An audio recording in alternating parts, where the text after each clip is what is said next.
Hello, everyone! You may be wondering why I'm not present and you're only seeing this image as announcements.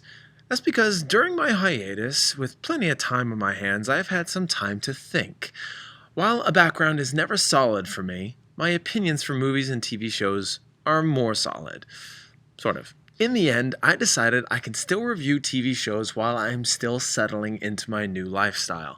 Seeing the image of whatever show I am reviewing will be more prominent than me, but you might see me from time to time. With that out of the way, let's get into the show I was supposed to review a very long time ago, The Blacklist, Season 1.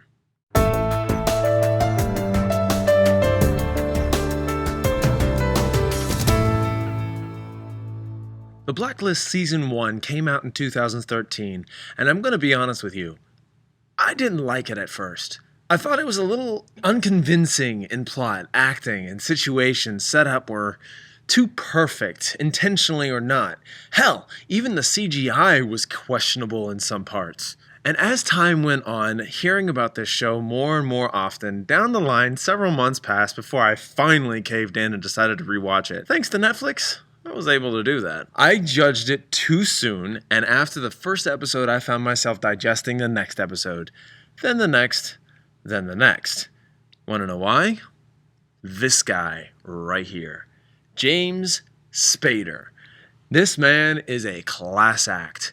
The actor himself is expressive as his voice is hypnotic. The character he plays is Raymond Red Reddington, an ex-government agent wanted by the FBI's most wanted list. In the funny twist of events, he just so happens to surrender himself to the FBI. Under one condition, he only speaks to the rookie FBI agent, Elizabeth Keene.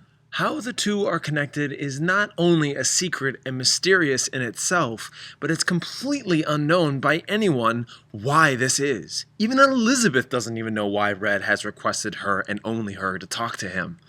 In the end, it's established that the show's episodes will feature a new villain every week in which the FBI is tasked to stop the people on the blacklist, as Red so dramatically calls it. 22 episodes in, with excellent or poor episodes all around, I was hooked in with one inevitable truth.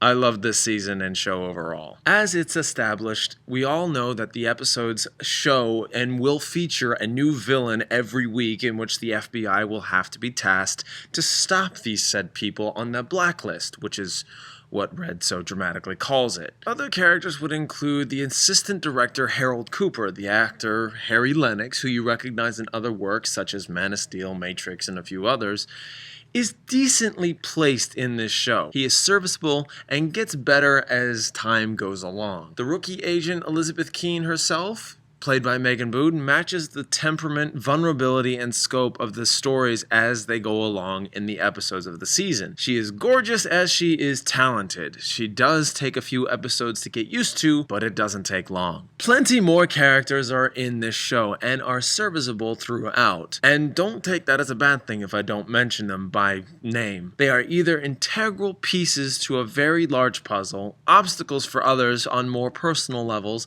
but you don't get into many other characters' personal lives. Elizabeth and Raymond are definitely the central focus. Everyone else you get a mere glimpse, but nothing more. So, the question on everyone's mind is the show any good? Is it recommendable for others to watch? I'm going to give you a big fat yes, with a very tiny no to boot. Why is it yes? Because James Spader, that's why. He is absolutely out of this world and enjoyable to watch. He is commanding in every appearance he makes in these episodes. He is headstrong, knowledgeable, and like every criminal mastermind, he loves to talk. He cherishes the little things, has impeccable taste for food, wine, artifacts, the sights all around the world. His passion for Elizabeth is a mystery and a treasure as you see the way he talks to her with such care and plenty of grief and weariness overcoming in his voice. Whatever history is between them is focused on a lot through the episodes till the season finale. Boone as Elizabeth Keene, I have to say, is not only attractive, but she is solid in her performance. I have not seen her in anything else but this show, and she is really, really awesome to watch. While she isn't questioning why she is so important, she is also working with her husband, Tom Keene, to start a family, balance the pressures of work, and stay on top with every name on the blacklist that arises to be a problem. More mysteries include what Elizabeth's husband is up to, moles in the FBI, what's the history between Red and Liz, what's Red's story, are these people connected in some way? The list just goes on and on. This is where the small no comes into play. Sometimes the episodes don't always connect. When the episodes feature the villain of the week, sometimes things aren't as continuous as the personal side for all the characters focused on in each episode, developing, executing, and wrapping up. So when an answer finally comes, you have to think 15 episodes back rather than 3 or 4.